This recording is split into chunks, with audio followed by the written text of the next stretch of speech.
Look, I know that this will be very difficult to imagine and hard to believe, but I have proof, real evidence that the RV manufacturers not only watch this show, but they actually care about what you say and think about them.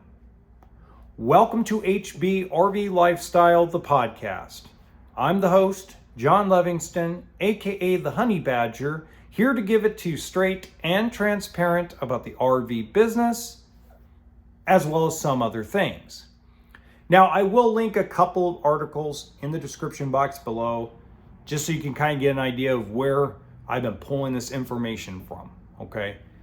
And you have to understand that a lot of the sources I get information from on the internet, you have to really dig deep to find, and you have to read between the lines and get around all the buzzwords and all the corporate propaganda, and you have to pretty much pretend like there's no cult following to any of these manufacturers. You have to pretend that certain people that sit in cars and cry and complain that influencers are picking on them, you have to pretty much pretend that person doesn't exist. And you have to almost close your eyes and forget about frame failure, frame flex with Grand Design for about 10 minutes and then remember it afterward, okay? And proof in the pudding I'm going to start is with Grand Design and Brinkley. And the reason why I start with those two companies is because if you look at the origins of those two corporations, the money people have a history of, okay, we'll start a company day one, but within 5 to 6 years, we're going to sell it off to a big corporation for large amounts of money. And they look at a lot of the money people that have backed Grand Design and now Brinkley were with Keystone RV back in the 90s. Sold within 5 years to Thor Industries. And it's a history that they've had with boats and other endeavors that they're in. Now, the cool part is they actually have a recipe to make a couple $100 million every time they touch something. Every time they touch a product or touch a company or build something, they have a recipe to get absolutely stinking filthy rich. Now, what most people don't realize is I bet the tax burden on that money is extreme, and I bet at the end of the day, it's probably short-lived because a lot of it has to be reinvested to avoid taxes with Uncle Sam. I bet there's a lot of complicated crap with that, but there's a reality to it. They have a real recipe. But if you look at the people that stuck around with Grand Design after Winnebago bought them, what they have done post, and I call it post paving new paths, post me beating up every single freaking day, getting threatened by one of my former employers that they're going to fire me if I don't shut my mouth, having basically dealerships that I used to have relationships with, salespeople I used to have relationships with, basically shun me and won't talk to me anymore because they sell Grand Design and they were sick and tired of me speaking about it. But let's look at the changes that have been made. Mistakes were made. They tried to, John Cena, you can't see me about it, have a celebrity RV YouTuber come on and say that less than 0.5% of frames fail. Have a CEO of Winnebago go on a call and say, with investors on a quarterly report, and say that it's overblown, it's all bull crap, there's no such thing. Let's look at where we're at today. Where we're at today is completely different than where we were a couple of years ago. You got service people all over the industry. My boy in South Carolina just told me that he's fixed now 4 frames and there's no arguments. There's no debates. 4. Now, are they perfect 100% with everybody? No. I can guarantee you that there's still a lot of people that need to be taken care of. The alleged class action lawsuit might be a motivator. I don't think that's the only motivation. I think once they figured out the problem is bigger than what it really is, or what they wanted to say it was, they made changes. Give them credit.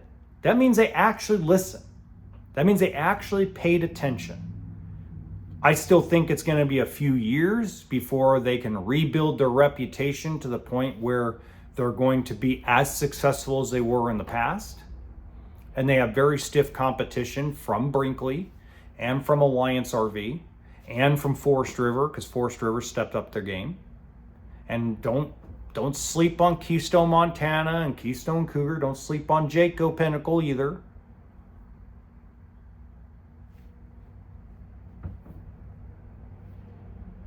So you gotta give them credit where credit's due. Speaking of Brinkley, and if you noticed, I don't beat on it as much because I've been told by a lot of the people, and I think I now had 107 people that reached out to me and said their Brinkley was leaking so bad and nobody would do anything about it. And when they posted videos, unless it was privately done through a Facebook group that had no Brinkley RV members inside, their videos would get deleted.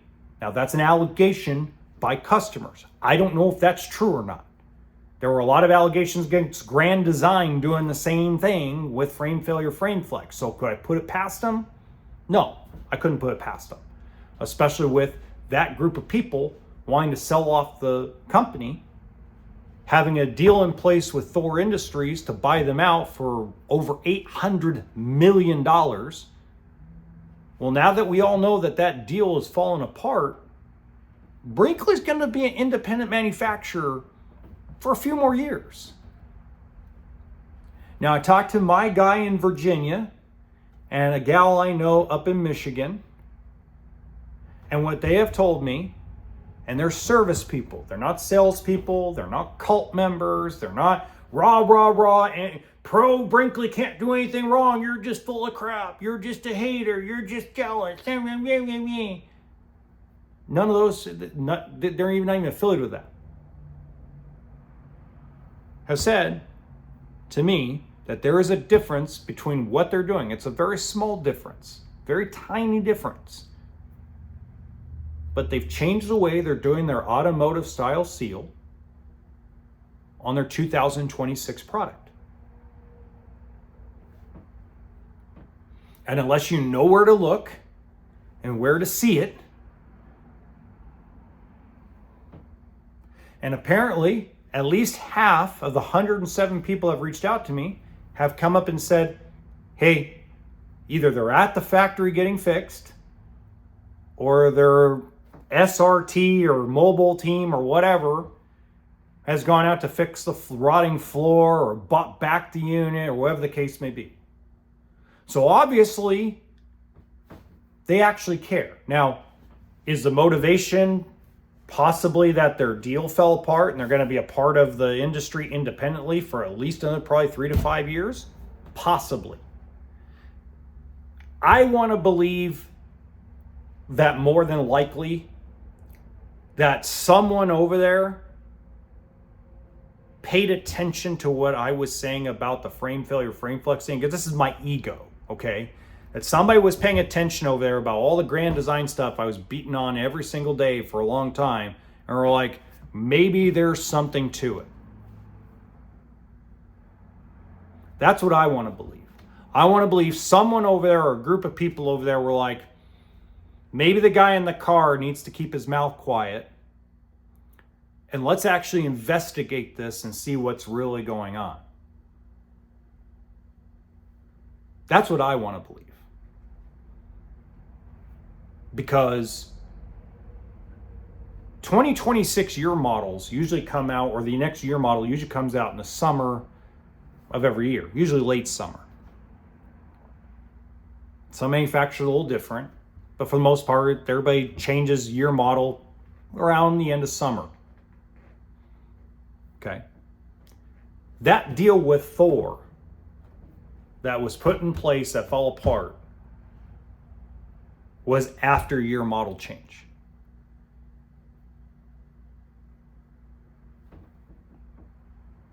So that means someone during year model change, which was prior to any deal being put in place with Thor,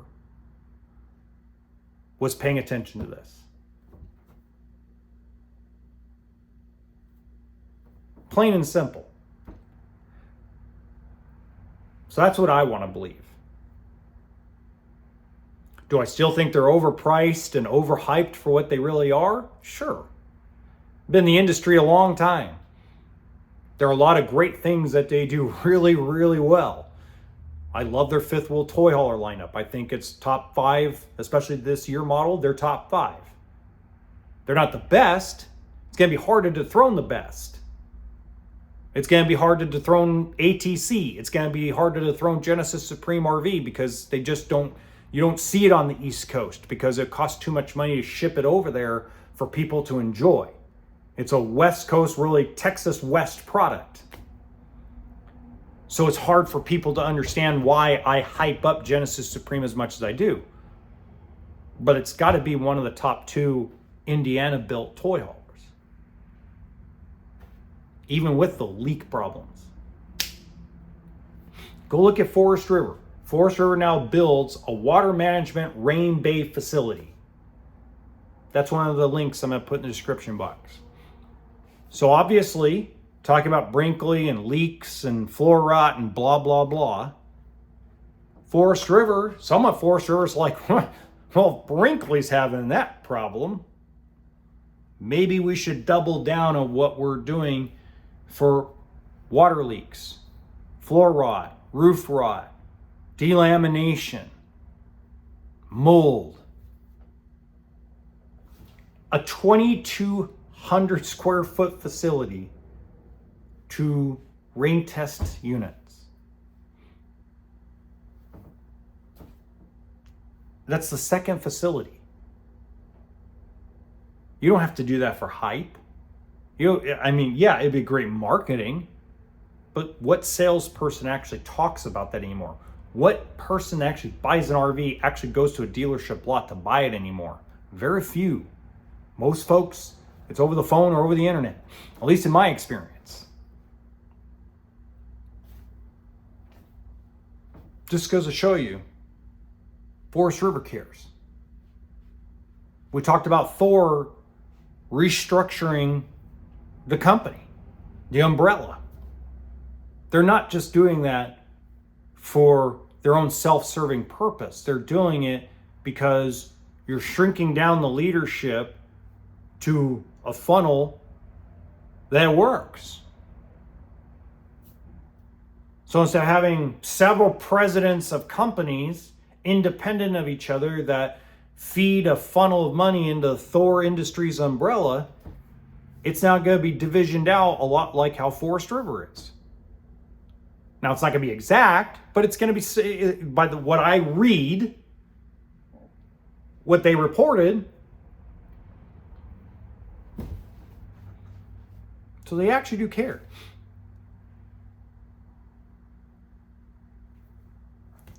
I know it's hard to believe because of all the negativity. But there's a lot of money. I've talked a lot about the money that's involved in social media.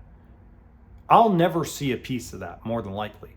Because, again, I'm always going to be this small little channel and this small little podcast. I'm never going to be this big, enormous Howard Stern or something of that nature. Never going to be that guy. This channel, this podcast will never be that. The biggest reason why is because once somebody has the information that they need, they don't need me anymore. And I don't pump out 1,000 walkthrough videos a year. I could if they actually wanted me at the factories.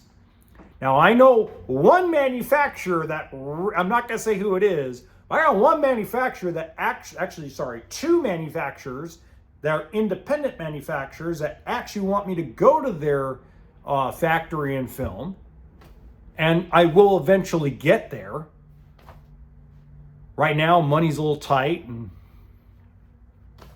I got other projects I want to work on, including that documentary. But at the end of the day, they do care. Whatever their motivations are, they do actually care and they do actually pay attention. And just because they're John Cena, you can't see me. And again, talking about that, one of the biggest problems that we're having is they hide behind, and corporations of anything, oil companies, gas, Walmart, Target, Kohl's, Ford, Chevy, GM, all of them hide behind buzzwords and corporate propaganda. They all hide behind inflated numbers and what I like to call bullshit to either keep investors or bring in new investors. And it backfires on them every time, because the Karens and Chads of the world who see all the low-hanging fruit of complaining on the internet that these billionaires don't pay their fair share. Oh my God, they're just greedy corporations. They only care about corporate profits. You got cable news people. Oh my God, Thor Industries or Walmart or Target, they made $5 billion in revenue last year. Or, oh my God, they made $5 billion in profit last year. Did they really? Or is that just what they reported and you didn't break down to actually see what that looks like? Let me give you guys something that a lot of you don't know. Okay? Maybe some of you do. Maybe a lot of you are actually have a common sense thing that goes on in your process. Why is there a big amount of firms shorting Camping World stock if Camping World was making record revenue profits? They're not. Contrary to popular belief, Camping World has been hemorrhaging money for years. Well, they rip us off every time that they sell us a unit. They're price gouging us at Camping World. Really? Then why are they continuing to lose money? And why are big financial firms, big stock portfolio type of funds, shorting Camping World stock? You look at all the Karens and Chads that want to scream and yell Camping World's the worst thing on God's green earth and the corporate devil. They're after the low-hanging fruit of ad revenue from TikTok and YouTube and looking for brand deals and sponsorships. That's about money. And then you got the guys that are trading and shorting the stock that read between all the lines and figure out Camping World's hemorrhaging funds, and they're making money. So what's it all about? Money. Everything you see on the internet, pretty much, is all about money. Would I like to make money doing this? Yeah, I make $500-600 a month to talk here. You think I don't enjoy that $500 or $600? Heck yeah, I do. Every minute, every day. Would I like to make more? Absolutely. Would I like to make more money sitting here talking about stuff that I love to talk about? Absolutely. Okay. Moving on from that. And this is the last thing I'm going to say on this whole thing. From the time, and I'm not sure about Brinkley's margins, okay? Because they're independent, so it's a little harder to gauge because they don't have the buying power for materials that Keystone or a lot of Forest River has. But any manufacturer, if you actually run the numbers, when they build a travel trailer, from the time the travel trailer gets built to the time it sits at your campsite, the net profit margin is less than 1%. Not gross, not revenue, profit margin. So that means from the time they pay for the materials, pay their debt, pay their lease, pay their employees, pay their shipping costs, set aside the money for warranty costs. By the time the dealership sells it, by the time the dealership, watch this, by the time the actual dealership pays their salesperson, pays their techs, pays their DMV person, pays their person that keeps their books, pays for all their systems in place to be able to make deals. By the time they pay the general manager runs the place, the service manager oversee the preps and PDIs. By the time they pay out everything, the net profit margin is less than 1% for the dealership owner and the manufacturer owner.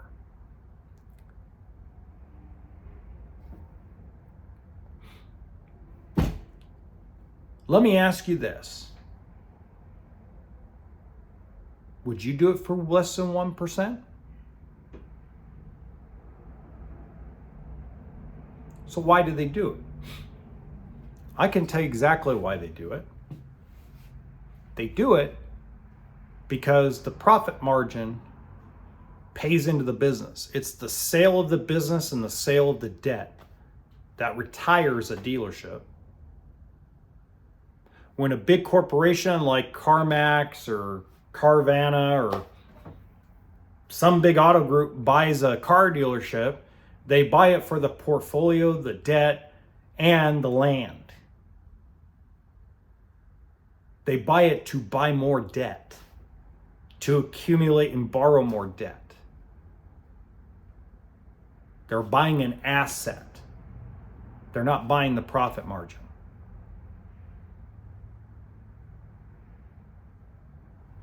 The factories do it because they can leverage that money to create more investors and grow their asset portfolio. How do you think Brinkley builds? How do you think the people that own Brinkley, the actual real money people behind Brinkley, how do you think they make money? They don't make money by making a product. They make money by taking the small profits that they actually make after it's all said and done and buy assets. They have other LLCs and corporations out there that buy land. Go look it up. There's a Brinkley asset management company that's directly linked to these guys. They buy assets. Then they build the asset value and hold on to the portfolio, and they sell it off for hundreds of millions of dollars.